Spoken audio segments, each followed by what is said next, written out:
فأخذتهم الصيحة مشركين فجعلنا عاليها سافلها وأمطرنا عليهم حجارة من سجيل।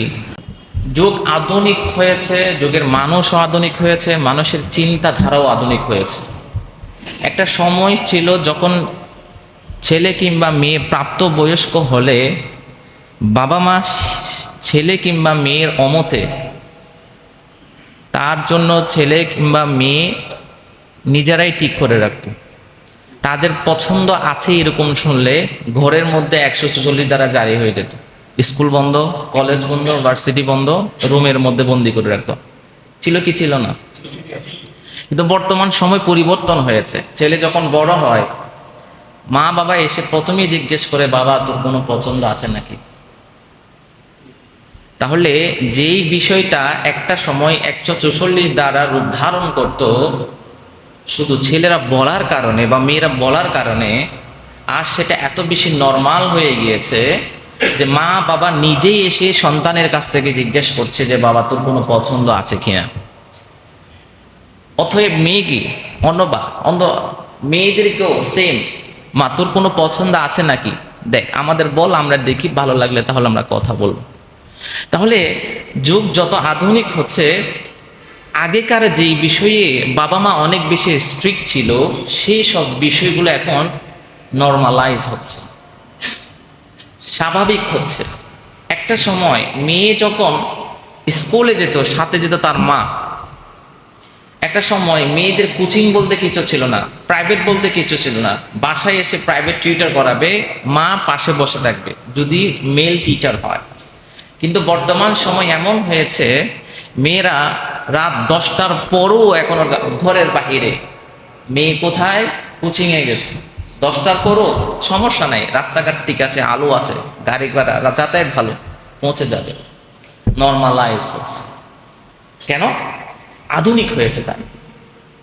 আমাদের বাবা মার একটা ডায়লগ, ছেলে এখন বড় হয়েছে, ভার্সিটিতে পড়ে, আমরা তো পড়াশোনা করে নাই, অজ্ঞ মানুষ, তারা ভালো বুঝবে আমাদের চেয়ে, আছে না? না, এই সমস্ত বাবা মারাই সবচেয়ে বেশি বিপদের সম্মুখীন হয়। যেই সমস্ত বাবা মারা যুগ পরিবর্তন হয়েছে বলে পূর্বেকার সন্তানের উপর যে ইনস্ট্রাকশন, এই ইনস্ট্রাকশন যুগ পরিবর্তন হওয়ার কারণে যদি তাদের মাঝে একটা যদি ঢিলাঢালা পরিবেশ তৈরি করে ফেলে, ওই ঘরের ছেলেরা বা ওই ঘরের মেয়েরা সর্বপ্রথম সিক্রেট বিবাহের পদক্ষেপটা তারাই বেছে নেয়। তাহলে যুগ আধুনিক হয়েছে, তাই বলে যুগের সাথে পাল্লা দিয়ে আমরাও যদি আধুনিক হয়ে যেতে চাই, তাহলে পরিবর্তন এবং ধ্বংস জিনিসটা সর্বপ্রথম আমার ঘর দিয়ে শুরু হবে। তাই আপনার সন্তান, সে ছেলে হোক বা মেয়ে হোক, কি করছে, কোথায় যাচ্ছে, কার সাথে মিশছে, মোবাইলে কি করছে, সবগুলো চেক করেন। নতুবা এমন কিছু সময়ের জন্য অপেক্ষা করেন যেটা আপনি কখনো কল্পনাই করেন নাই। চৌধুরী সাহেবের ছেলে, বুইয়া পরিবারের ছেলে, মা এমন কাজ করবি, জঘন্যতম কাজ, কখনো কল্পনাই করে নাই, আছে না? নাই। কোটি কোটি টাকার মালিক মেয়ে পালাই গেছে ড্রাইভারের সাথে, কোটি কোটি টাকার মালিক মেয়ে পালাই গেছে সিএনজি ড্রাইভারের সাথে, কোটি কোটি টাকার মালিক মেয়ে পালাই গেছে তার গার্ডের সাথে। কেন? কারণ গার্ড এবং আপনার মেয়ের মাঝে যে অ্যাক্সেস, সেই অ্যাক্সেসটা আপনি তৈরি করে দিয়েছেন। যেই সমস্ত ঘরের বাবা মারা চাকরিজীবী, সেই সমস্ত ঘরের সন্তানেরা, যেটাকে ইংরেজিতে বলা হয় ল্যাক অফ প্যারেন্টিং, ওই সমস্ত ঘরের ছেলেরা যখন বড় হয় তাদের দ্বারা সবচেয়ে বেশি অপরাধ বেশি হয়। কোন ধরনের অপরাধ বেশি হয়? মাদক 1 নাম্বার, 2 নাম্বার সমকামিতা, তারা সবচেয়ে বেশি সমকামী হয়। 3 নাম্বার, যেটাকে আমরা লেসবিয়ান বলি আর কি। 3 নাম্বার, তারা বিভিন্ন বারে অভ্যস্ত হয়, সেই বারে গিয়ে তারা স্মোক করে, ড্রিঙ্কস করে। 4 নাম্বার, তারা অনেক বেশি অ্যাগ্রেসিভ মেন্টালিটির হয়, কথার সাথে সাথে মারামারি, অ্যাগ্রেসিভ মেন্টালিটির হয়। 5 নাম্বার, এরাই হয় সবচেয়ে বড় চাঁদাবাজ, আবার এরাই হয় ওই সময়ের সবচেয়ে বড় খুনি। তো সেজন্য আমাদের সন্তানদের প্রতি আমাদের অনেক বেশি চোখ কান খোলা রেখে চলতে হবে। আগেকার সময়ের আমাদের দাদারে থেকে দেখেছি, যতদিন দাদা বেঁচে ছিল, আমার চাচারা 13 ভাই 4 বোন, টোটাল 17 জন। আমার দাদু যতদিন বেঁচে ছিল, কেউ আমার দাদুর মুখের উপর একটা কথা বলতে পারে না। সন্তান কোটিপতি হয়েছে আমার দাদু মারা যাওয়ার পর, এর আগে কেউ কোটিপতি হতে পারে না। যেভাবে মন চায় সেভাবে খরচ করতে পারে নাই, তার মানে তারা জেনেছিল। অথচ আমার পরিবারে 3 জন বিসিএস ক্যাডার আছে, সেই বিসিএস ক্যাডারও তারা তাদের পাওয়ার তার বাবার উপর খাটাতে পারে নাই। কেন? কারণ তার বাবা বা আমার দাদা তার অবস্থানে সে কঠোর ছিল। দুনিয়া পাল্টেছে, আধুনিক হয়েছে, আপনি আধুনিক হয়েন না। সেই আধুনিকতার ছোঁয়ায় বর্তমান সময়ে সবচেয়ে যে জিনিসটা বেশি নরমালাইজ করা হচ্ছে, যেটাকে বেশি স্বাভাবিক চোখে দেখা হচ্ছে, সেটা হলো 1 নাম্বার সমকামিতা। সেটা কি? সমকামিতা। বাংলাদেশের বিভিন্ন জেলার তাদের গ্রুপ রয়েছে, কমিউনিটি রয়েছে। আমাদের যেমন একটা কমিউনিটি আছে মুসলিম কমিউনিটি, বহির্বিশ্বে যারা থাকে, ইউরোপ কান্ট্রিতে, London, new York, America, UK, Australia, Japan, এই বিভিন্ন কান্ট্রিতে যারা থাকে, যেহেতু এগুলো ইহুদি রাষ্ট্র, খ্রিস্টান রাষ্ট্র, ওখানে একটা মুসলিম কমিউনিটি থাকে না, মুসলিম কমিউনিটি ফোরাম। এদের কাজ কি? এদের কাজ হচ্ছে ওই এলাকায় যেই সমস্ত মুসলিম ভাইরা আছে, তাদের যদি কোনো ধরনের সহযোগিতা প্রয়োজন হয়, বিপদে পড়লে তাদের যদি সহযোগিতা প্রয়োজন হয়, ওই কমিউনিটি ফোরাম তাকে সহযোগিতা করবে। ঠিক তদরূপ বাংলাদেশের বিভিন্ন জেলায় জেলায় যারা সমকামী আছে, যারা সমকামিতা নামক এই ভয়াল গ্রুপের মধ্যে যারা নিজেকে যুক্ত করে রেখেছে, তাদেরও একটা কমিউনিটি আছে। সেই কমিউনিটির নাম হলো গ্যাগ কমিউনিটি। কি নাম? আমি কি নতুন লেকচার দিচ্ছি? আমি ফিজিক্স পড়াচ্ছি, এখানে সায়েন্স পড়াচ্ছি আপনাদেরকে।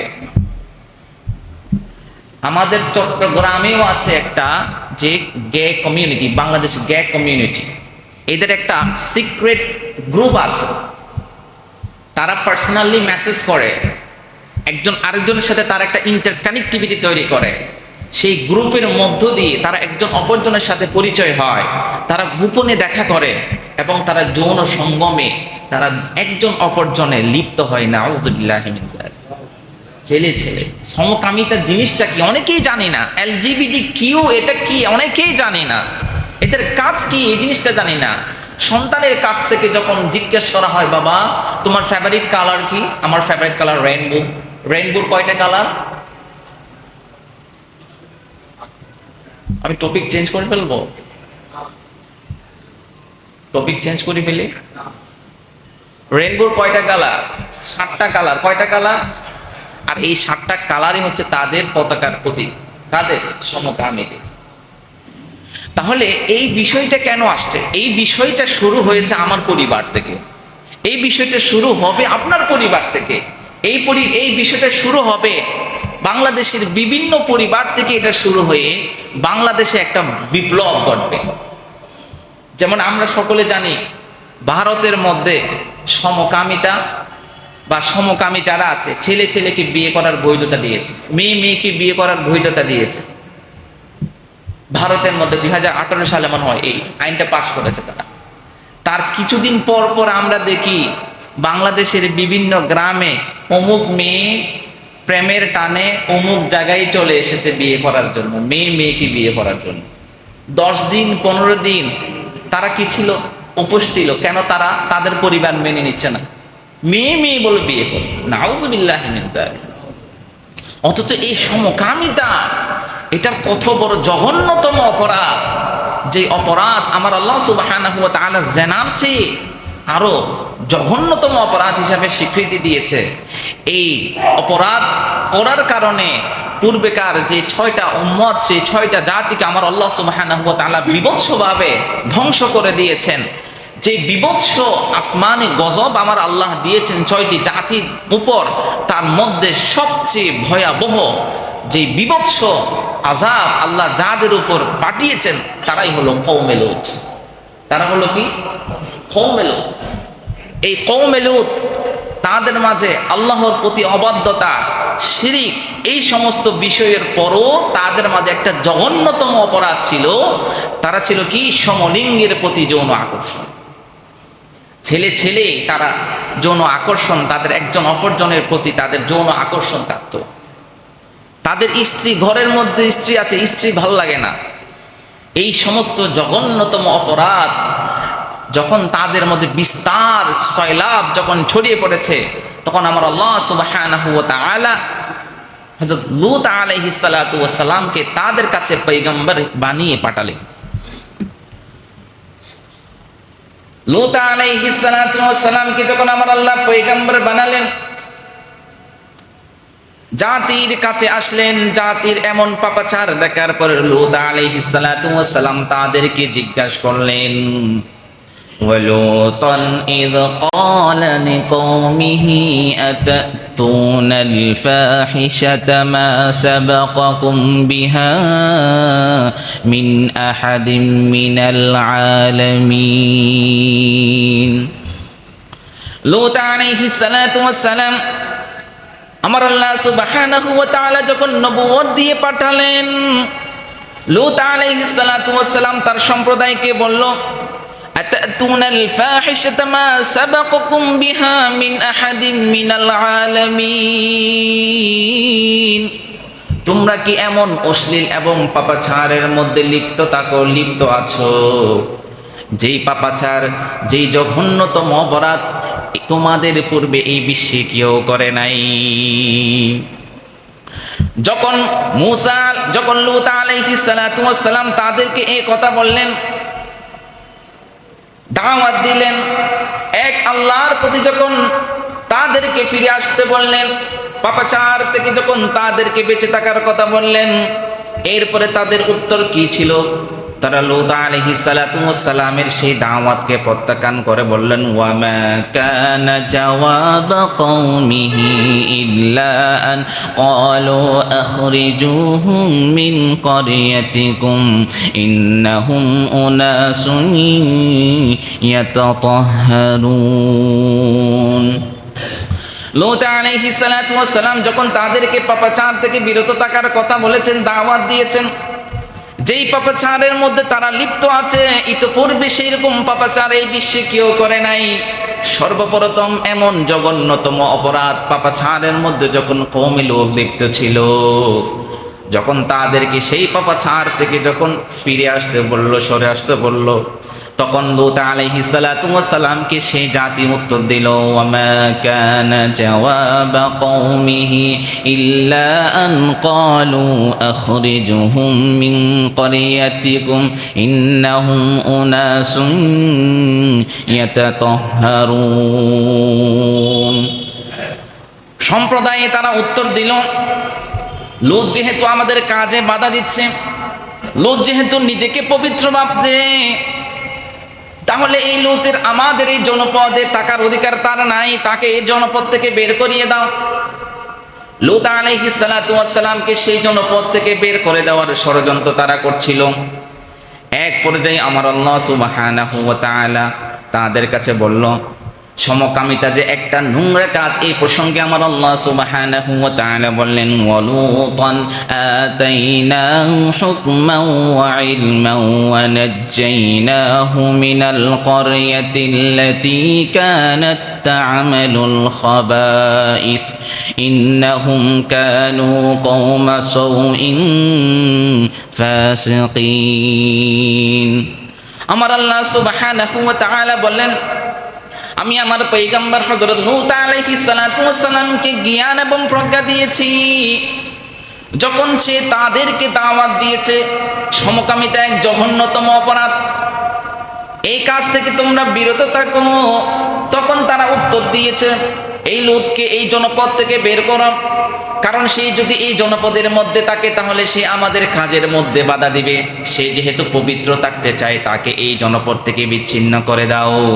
আমার আল্লাহ সুবহানাহু ওয়া তাআলা বললেন, সেই জন্য আমি আমার লূতকে এমন জনপদ থেকে উদ্ধার করেছি যেই জনপদের মানুষগুলো সব সময় সমকামিতা নামক এই পাপাচারের মধ্যে লিপ্ত থাকে। এরপরে আমার আল্লাহ সুবহানাহু ওয়া তাআলা সেই সমকামী যে এক জালেম, তাদেরকে জালেম আখ্যায়িত দিতে গিয়ে আমার আল্লাহ সুবহানাহু ওয়া তাআলা বললেন, ক্বালু ইন্না মুহলিকু আহলি হাযিহিল ক্বরিয়া ইন্না আহলাহা কানু যালিমিন। আমার আল্লাহ সুবহানাহু ওয়া তাআলা বললেন, যখন এক কিছু ফেরেশতা ইব্রাহিম আলাইহিস সালাতু ওয়াস সালামের কাছে প্রেরণ করলেন, সেই ফেরেশতারা বলল, আমার এই জনপদবাসীকে ধ্বংস করে দিব, এর অধিবাসীরা নিশ্চয়ই জালেম। এই খবর আমার আল্লাহ সুবহানাহু ওয়া তাআলা ফেরেশতাদের মাধ্যমে ইব্রাহিম আলাইহিস সালাতু ওয়াস সালামের কাছে পাঠালেন। কওমে লূত, সাদুম গোষ্ঠী এমন এক জনপদ, যে জনপদে তারা বিভিন্ন অপকর্মের মধ্যে লিপ্ত থাকে, বিশেষ করে সমকামিতা নামক পাপাচারের মধ্যে তারা লিপ্ত থাকে। এই জন্য আমার আল্লাহ সুবহানাহু ওয়া তাআলা শীঘ্রই আযাব দিয়ে তাদেরকে ধ্বংস করে দিবেন, এবং আমার আল্লাহ তাদেরকে জালিম হিসাবে আখ্যায়িত করেছেন। সুতরাং এখান থেকে প্রমাণিত হয়, বর্তমান যারা যারা সমকামিতার মধ্যে লিপ্ত, তারাও জালিমদের মধ্যে অন্তর্ভুক্ত হবে। এরপরে শুধু জালেম না, তারাও একটা বিশৃঙ্খলা জাতি। সেটা চট্টগ্রাম হোক, সেটা কুমিল্লা হোক, সেটা ঢাকায় হোক, যেই জায়গার মধ্যে বাংলাদেশ গে কমিউনিটি আছে, যেই দেশের যেই জেলার মধ্যে তাদের এই সমকামী, তাদের যে এজেন্ডা আছে, সেই এজেন্ডা বাস্তবায়ন করার লক্ষ্যে যারা বিভিন্নভাবে কাজ করছে, আমার আল্লাহ সুবহানাহু ওয়া তাআলা তাদেরকে বিশৃঙ্খলা জাতি হিসাবে আখ্যায়িত করে বললেন, ক্বালা রাব্বিনসুরনি আলাল কওমিল মুফসিদিন। লূত আলাইহিস সালাতু ওয়াস সালাম আল্লাহর কাছে দোয়া করে বললেন, হে আমার রব, আপনি আমাকে এই বিপর্যয় সৃষ্টিকারী জাতি থেকে হেফাজত করেন। যখন লূত আলাইহিস সালাতু ওয়াস সালাম দোয়া করলেন, আমরা সকলে জানি পয়গম্বর দোয়া করা বাকি, সাথে সাথে কবুল করে নেন কে? আল্লাহ। মূসা আলাইহিস সালাতু ওয়াস সালাম দোয়া করলেন, সাথে সাথে দোয়া কবুল করে নিলেন কে? আল্লাহ। সাথে সাথে কারুনকে মাটি ধাবিয়ে নিল, কার দোয়ার বদৌলতে? মূসা আলাইহিস সালাতু ওয়াস সালামের দোয়ার বদৌলতে। পয়গম্বররা দোয়া করা বাকি, মুখ খোলা বাকি, রব্বে কারীমের পক্ষ থেকে মুহূর্তের মধ্যে ফয়সালা হয়ে যায়।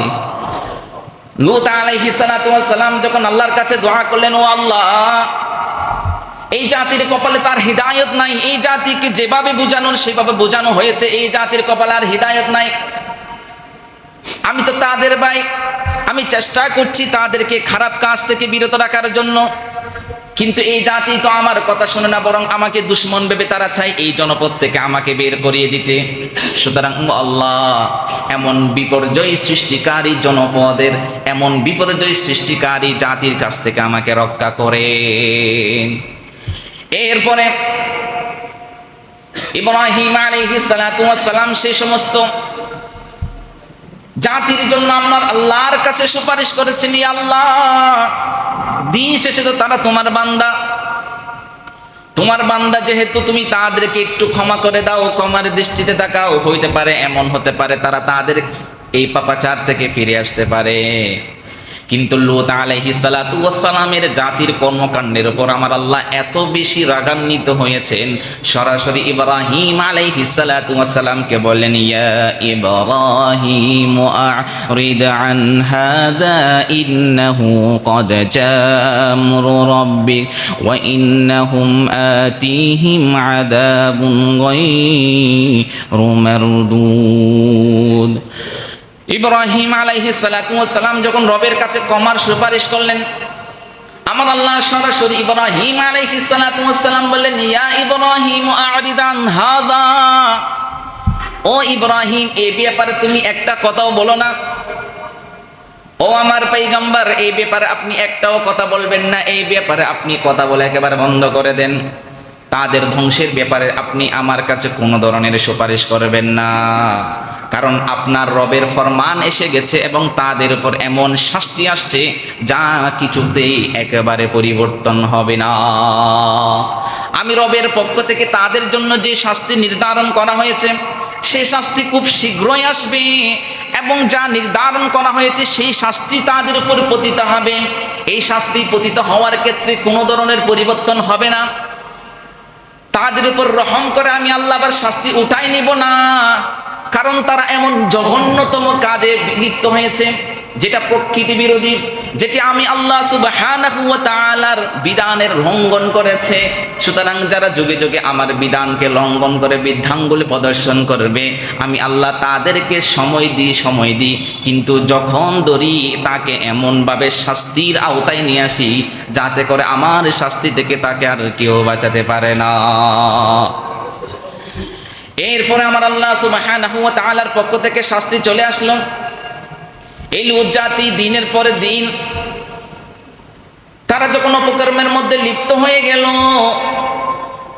এক পর্যায়ে আমার আল্লাহ সুবহানাহু ওয়া তাআলা তাদের জন্য শাস্তি পাঠাতে গিয়ে বললেন, ফালাম্মা জামরুনা জাআলনা আলিয়াহা সাফিলাহা ওয়া আমতারনা আলাইহা হিজারাতাম মিন সিজ্জিলিম মামদুদ। আমার আল্লাহ সুবহানাহু ওয়া তাআলা বললেন, এরপর আমার আল্লাহ সুবহানাহু ওয়া তাআলার পক্ষ থেকে ফরমান জারি হয়ে গেল তাদের উপর যে শাস্তি আসবে। শাস্তি আসার সাথে সাথে তাদের যে ভূখণ্ডটি ছিল সেই ভূখণ্ডটি উপর থেকে নিচ করে দিল, নিচটাকে উপর করে দিল, জবর থেকে জের, জের থেকে জবর করে দিল। শুধু উপর থেকে নিচু করে দিল নাই, জিবরাইল আলাইহিস সালাতু ওয়াস সালামকে হুকুম করলো তারা যেই জনপদের মধ্যে বসবাস করতো সেই জনপদটা আসমানের উপর আনলো। আসমান থেকে সেখান থেকে আছাড় মেরে পড়ে জনপদের সমস্ত জনগোষ্ঠীকে আমার আল্লাহ মুহূর্তের মধ্যে ধ্বংস করে দিয়েছে। শুধু তাদের ভূখণ্ড যেটা ছিল, উপরিভাগ যেটা আছে সেটাকে নিচু করে দিলেন, এবং তাদের উপর এমন ঝমা পাথর আমার আল্লাহ উপর থেকে পাঠালেন, প্রত্যেকটা পাথরের মধ্যে সেই সমস্ত ব্যক্তিদের নাম ছিল। যেই পাথরটা যেই ব্যক্তির গায়ের মধ্যে গিয়ে পড়বে সেই পাথরের মধ্যে সেই ব্যক্তির নাম ছিল। সেই পাথরটা মাথার উপর দিয়ে পড়েছে, কিন্তু পায়খানার রাস্তা দিয়ে সেটা বের হয়ে গিয়েছে। আউযু বিল্লাহি মিন যালিক। এত জঘন্যতম অপরাধ, সেজন্য আমার আল্লাহ সুবহানাহু ওয়া তাআলা তাদেরকে জঘন্যভাবে, বিভৎসভাবে তাদেরকে ধ্বংস করে দিয়েছে। কিন্তু বর্তমান সময়ে এই সময়টাকে নরমালাইজ করার চেষ্টা করা হচ্ছে, বিভিন্ন এজেন্ডা এটা নিয়ে কাজ করছে। সেজন্য আমার আল্লাহ সুবহানাহু ওয়া তাআলা জানতেন যে এটা উম্মতে মুহাম্মাদের সময়ে এসে এটাকে নরমালাইজ করা হবে। সেজন্য আমার আল্লাহ কোরআনের মধ্যে পূর্বেকার এই ইতিহাসগুলো তুলে নিয়েছেন, যাতে করে উম্মতে মুহাম্মাদি সেখান থেকে শিক্ষা নিতে পারে। এরপর আমার আল্লাহ সুবহানাহু ওয়া তাআলা বললেন, মুসাওয়ামাতান ইনদা রাব্বিকা ওয়া মা হিয়া মিনাল যালিমিন বিবাঈদ। যেই সমস্ত ব্যক্তিদের উপর, যেই সমস্ত জনপদের উপর আমার আল্লাহ সুবহানাহু ওয়া তাআলা আযাব পাঠিয়েছিলেন, সেই সমস্ত জনপদের মানুষগুলো আমার আল্লাহর বান্দারে বিশেষভাবে চিহ্নিত ছিল। সেই জন্য আমার আল্লাহ সুবহানাহু ওয়া তাআলা পদে পদে পূর্বেকার জাতিকে কাদেরকে কি জন্য ধ্বংস করে দিয়েছেন সেটা বিস্তারিতভাবে কোরআনের মধ্যে নিয়ে আসার মূল কারণ হলো যেন উম্মতে মুহাম্মাদি শিক্ষা নিতে পারে যে পূর্বেকার জাতি এই অপরাধ করেছে, সেজন্য আমি আল্লাহর পক্ষ থেকে তাদের শাস্তি এটাই ছিল। তোমাদের মধ্যে যদি এমন কোনো অপরাধ প্রবণতা পাওয়া যায়, সুতরাং তোমরা সেখান থেকে সরে দাঁড়াও, নতুবা তোমাদের উপরও তাদের ব্যতিক্রম কোনো কিছু তোমাদের সাথে হবে। এরপর আমার আল্লাহ সুবহানাহু ওয়া তাআলা অপর আয়াতে বললেন, ফাখাদাতহুমুস সাইহাতু মুশরিকিনা ফাজআলনা আলিয়াহা সাফিলাহা ওয়া আমতারনা আলাইহিম হিজারাতাম মিন সিজ্জিল। আমার আল্লাহ সুবহানাহু ওয়া তাআলা তাদের উপর আযাবটা কখন পাঠালেন সেটাও আমার আল্লাহ অপর আয়াতের মধ্যে বলেন, অতঃপর তাদেরকে সূর্যোদয়ের সময় এক বিকট আওয়াজ তাদেরকে পাকড়াও করলো। এরপর যেই জনপদটিতে আমি আল্লাহ শাস্তি পাঠিয়েছিলাম সেই জনগণের উপরিভাগ যেটা আছে সেটাকে নিচু করে দেওয়া হলো এবং তাদের উপর জামা পাথর বর্ষণ করালাম। অবশ্যই এদের নিদর্শন রয়েছে পর্যবেক্ষণ শক্তি সম্পন্ন ব্যক্তিদের উপর এই যে মধ্যে নিদর্শন রয়েছে। ইন্না ফি যালিকা লাআয়াতিল লিল মুতাওয়াসসিমিন। আমাদেরকে আমার আল্লাহ সুবহানাহু ওয়া তাআলা ব্রেন দিয়েছেন, যে ব্রেন দিয়ে আমরা চিন্তা করব, যে ব্রেন আমাদেরকে বিচক্ষণ হতে সহযোগিতা করে। এই জন্য আমার আল্লাহ সুবহানাহু ওয়া তাআলা বলেন, তোমাদের মধ্যে যারা বিচক্ষণ আছে, দৃষ্টিশক্তি সম্পন্ন আছে, তাদের জন্য আমার এই শাস্তির মধ্যে নিদর্শন রয়েছে। সেজন্য এই যে কওমে লূত আলাইহিস সালাতু ওয়াস সালামের জাতি, তারা সমকামিতায়, সমলিঙ্গের প্রতি যৌন আকর্ষণ, এই জিনিসটা আমার আল্লাহর কাছে এত বেশি জঘন্য লেগেছে, আমার আল্লাহ রাগান্বিত হয়ে তাদের পর এমন শাস্তি দিয়েছেন, পুরা জনপদের যে উপরিভাগ আছে সেই উপরিভাগটা এইভাবে করে দিয়েছে। বিষয়টা এরকম, ধরেন এটা উপরিভাগটা এইভাবে করে দিয়েছেন। তো এখন আমরা মসজিদের উপরে বসে আছি, যদি মসজিদের উপরটা যদি নিচু করে দেয়, আমরা সবাই কোথায় যাব? মাটির নিচে যাব না? তো মাটির নিচে তো ফেলেছে, আবার উপর থেকে বিকট আওয়াজ একটা সাউন্ড হয়েছে, যেটাকে আমরা বজ্রপাত বলি, বিকট সাউন্ড। এক নাম্বার শাস্তি, তাদেরকে উপরিভাগটা নিচে করে দিয়েছে। 2 নাম্বার, বজ্রপাত দিয়ে তাদের কানগুলো ফেটে ঝাঁঝরা করে দিয়েছে। 3 নাম্বার, আসমান থেকে এমন আগুনের গোলার পাথর তাদের উপর বর্ষণ করা হয়েছে, যে পাথরটা প্রত্যেকটা ব্যক্তির উপরে গিয়ে পড়ে, সেখানে মুহূর্তে তারা সেখানে মরে একেবারে বর্ষ হয়ে এখানে শুয়ে আছে। সেই জনপদটা এখনো আমরা জানি, জর্ডানের যেটা জর্ডানের ডেড সির মধ্যে এখনো সেই জায়গাটা আছে এবং সেই জনপদটা এখনো সেই অবস্থায় রয়েছে। তারপরও আমালা কওমি লূতিন লাআনাল্লাহু মান আমিলা আমালা কওমি লূতিন লাআনাল্লাহু মান আমিলা আমালা কওমি লূত। একবার না 3 বার তিনি অভিশপ্ত করেছেন ওই সমস্ত ব্যক্তিদের উপর যারা লূত আলাইহিস সালাতু ওয়াস সালামের যে কওম আছে, যে জাতি আছে, জাতির মতো সমকামিতার মধ্যে লিপ্ত হবে, তাদের উপর আল্লাহ রাসূল একবার না 2 বার না 3 বার সেই সমস্ত ব্যক্তিদের উপর আমার আল্লাহ রাসূল লানত করেছে। অপর আয়াতে আবু হুরায়রা রাদিয়াল্লাহু তাআলা আনহু বর্ণিত, তিনি বলেন, রাসূলুল্লাহ সাল্লাল্লাহু আলাইহি ওয়াসাল্লাম ইরশাদ করেন, মালউনুন মান আমিলা আমালা কওমি লূত, মালউনুন মান আমিলা আমালা কওমি লূত, মালউনুন মান আমিলা আমালা কওমি লূত। আবু হুরায়রা রাদিয়াল্লাহু তাআলা আনহু থেকে বর্ণিত, তিনি বলেন, আল্লাহ রাসূল সাল্লাল্লাহু আলাইহি ওয়াসাল্লাম ইরশাদ করেন, সমকামীরা অভিশপ্ত, সমকামীরা অভিশপ্ত, সমকামীরা অভিশপ্ত। একবার না কয়বার বলেছেন? 3 বার বলেছেন। সেজন্য অপর আয়াত, অপর হাদিসের মধ্যে আল্লাহ রাসূল সাল্লাল্লাহু আলাইহি ওয়াসাল্লাম বলেন, ইন্না আখওয়াফা মা আখাফু আলা উম্মতি আমালু কওমি লূত। আল্লাহ রাসূল সাল্লাল্লাহু আলাইহি ওয়াসাল্লাম বলেন, আমার উম্মতের উপর সমকাম অপরাধই বেশি আশঙ্কা আমি করছি, যে আমার উম্মতদের মধ্যে সমকামিতা, এই যে অপরাধ, জঘন্যতম অপরাধ, এই অপরাধ যে তাদের মাঝে এত বেশি বিস্তারভাবে ছড়িয়ে পড়বে, এই ছড়িয়ে পড়ার আশঙ্কা করছি আমি আল্লাহ রাসূল। আসলে সেটাই হয়েছে। সেজন্য সমকামিতার শাস্তি সম্পর্কে আল্লাহ রাসূল সাল্লাল্লাহু আলাইহি ওয়াসাল্লাম বলেন, মান ওয়াজাদতুমুহু ইয়ামালু আমালা কওমি লূতিন ফাকতুলুল ফাইলা ওয়াল মাফউলা বিহি।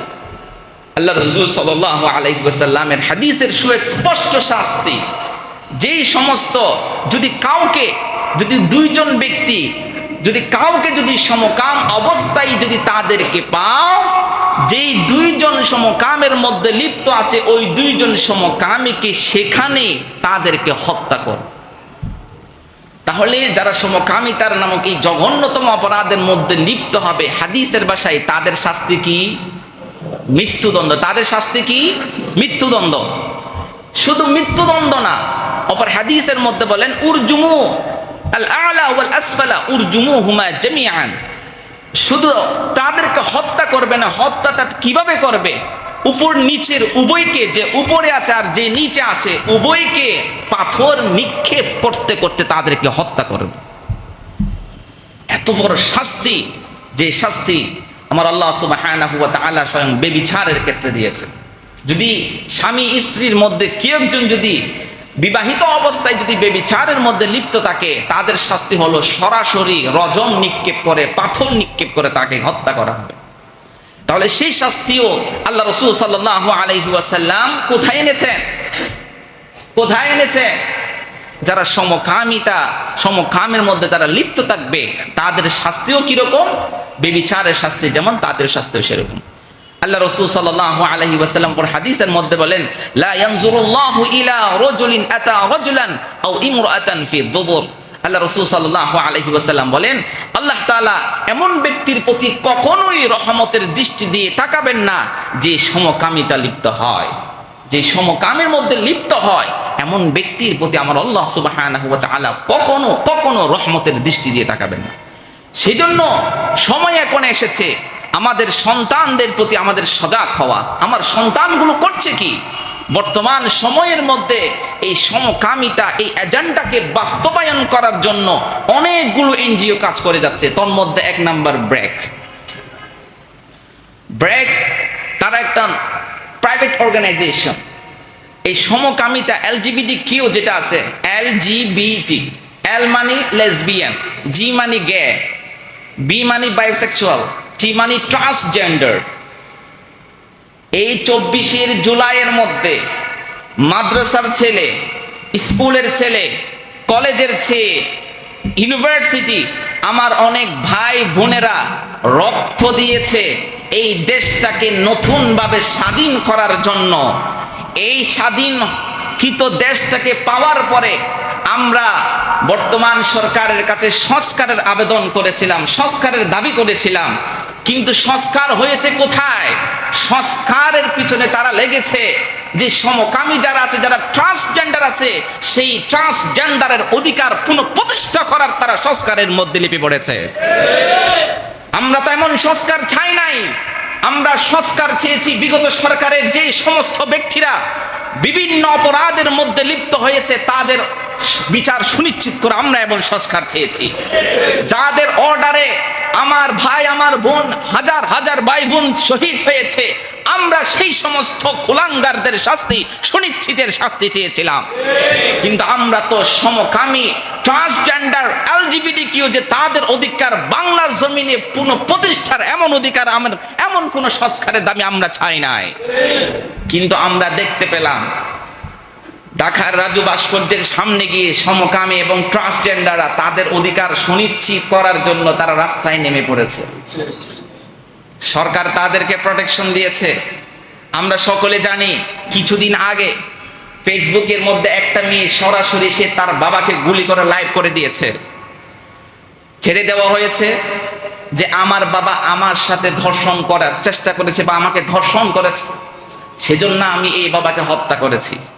আর আমরা বাঙালি জাতি, হুজুগে জাতি, আমরাও সেই বাবাকে মুহূর্তের মধ্যে গালি দিতে আসি। পরে যখন সেই মেয়ে স্বাভাবিক হলো, তার কাছ থেকে যখন স্বীকারোক্তি নেওয়া হলো এবং তার যখন লাইফস্টাইল যখন ঘাটাঘাটি করা হলো, বেরিয়ে আসলো নতুন তত্ত্ব, সে হলো একজন সমকাম। সুতরাং সে তো আপনার মেয়েও হইতে পারতো, সে তো আপনার ছেলেও হইতে পারতো। যদি আপনার ছেলে বা কিংবা মেয়ে যদি এই সমকামিতার নামে জঘন্যতম অপরাধে যদি লিপ্ত হয়, সেই মেয়ে তার বাবার সাথে যে আচরণ করেছে, আপনার মেয়ে এবং আপনার ছেলে আপনার সাথে তেমন আচরণ করবে। আমেরিকার মধ্যে কিছুদিন আগে আমরা দেখেছিলাম এক সমকামী ছেলে, সে তার বাবাকে 12টা গুলি করেছে। কয়টা গুলি? 12টা গুলি করেছে। তার মা, জন্মদাতা মা, যে মায়ের পেটে 10 মাস 10 দিন ছিল, যে মা তাকে 2 বছর দুধ পান করিয়েছিল, সেই মাকেও সে গুলি করে হত্যা করেছে। নাউযুবিল্লাহ। কেন? কারণ যারা এই জঘন্যতম অপরাধের মধ্যে লিপ্ত হয়ে যায় তাদের মস্তিষ্ক বিকৃত হয়ে যায়, তাদের মনের মধ্যে ডিপ্রেশন তৈরি আসে।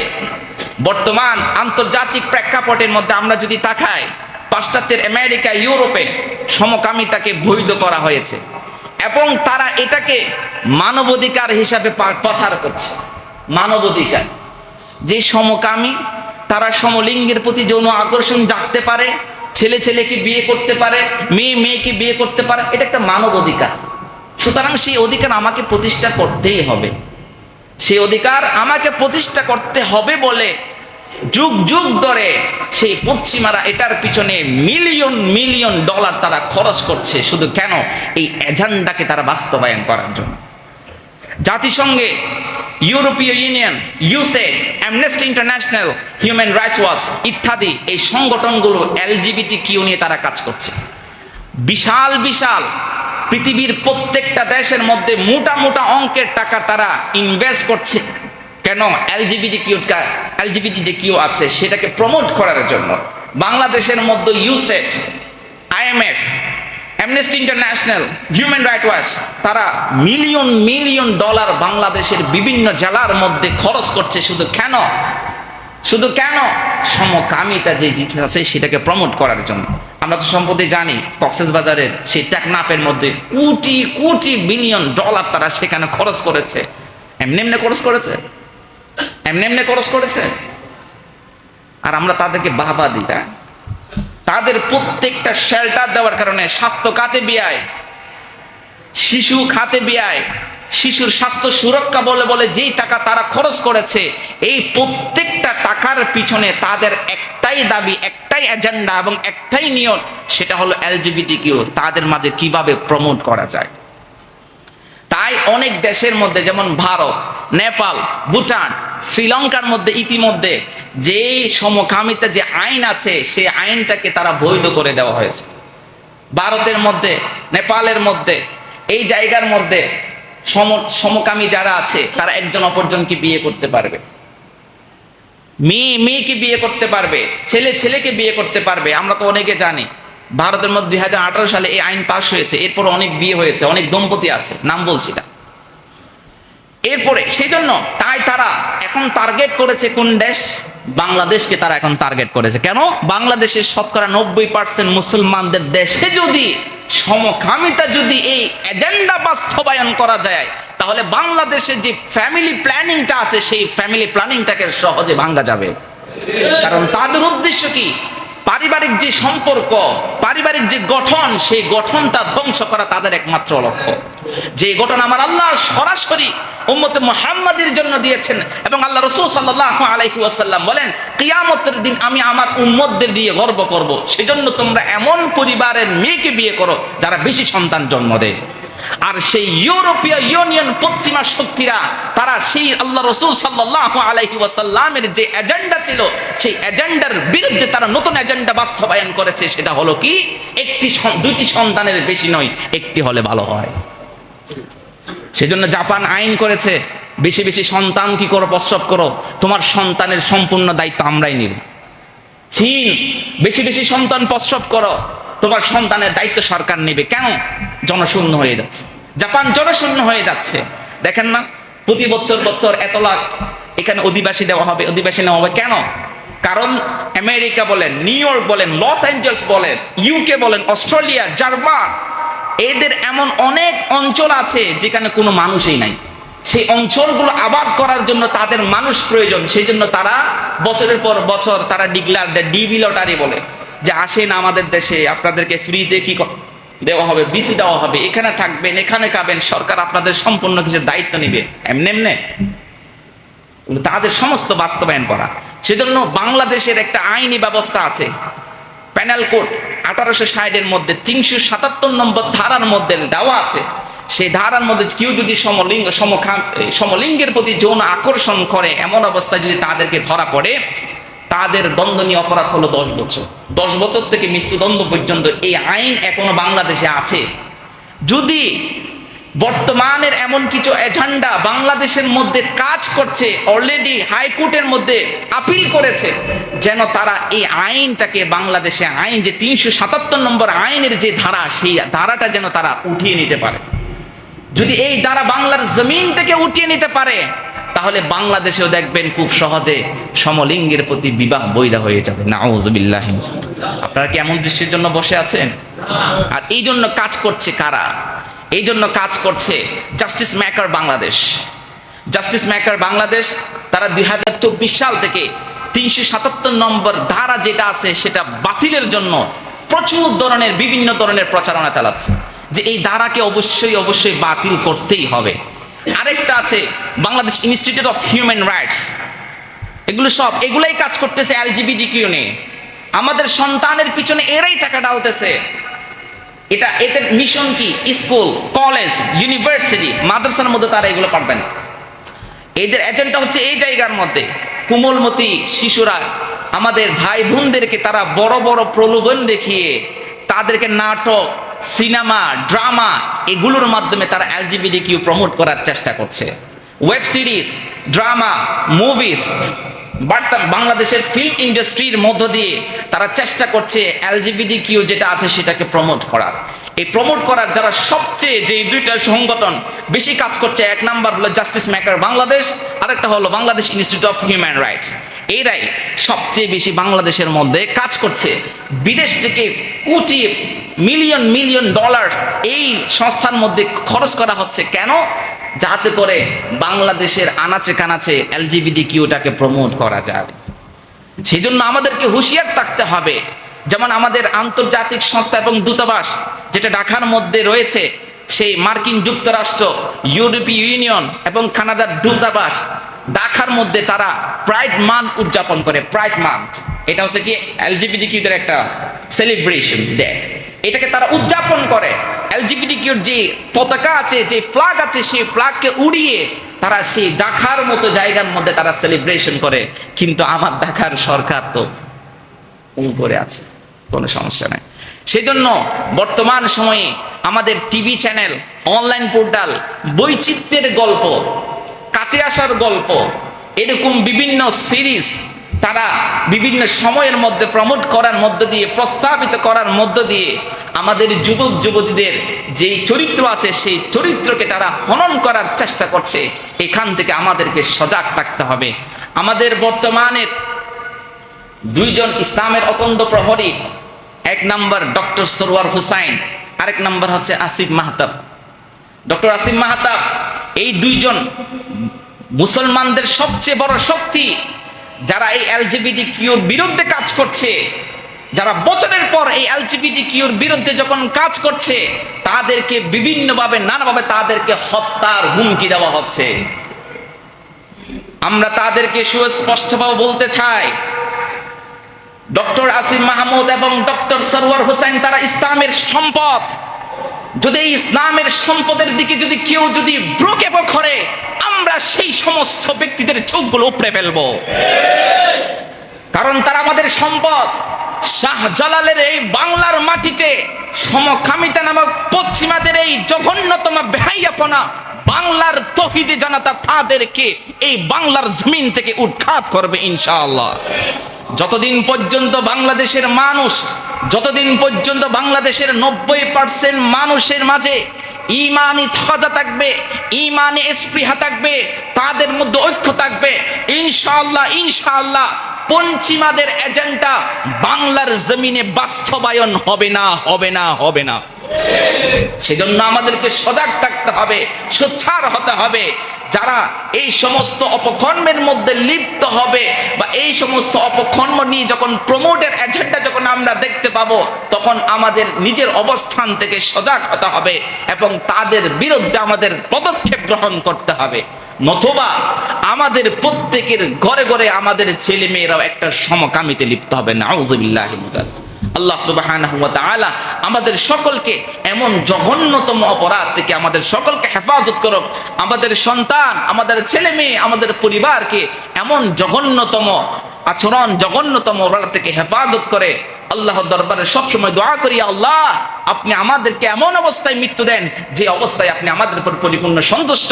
আমাদেরকে এমন ভাবে আযাব দিয়েন না যে আযাব দিয়ে পূর্বেকার মানুষগুলো আপনি ধ্বংস করে দিয়েছেন, সেই রকম আযাব দিয়ে আমাদেরকে ধ্বংস করে দিয়েন না।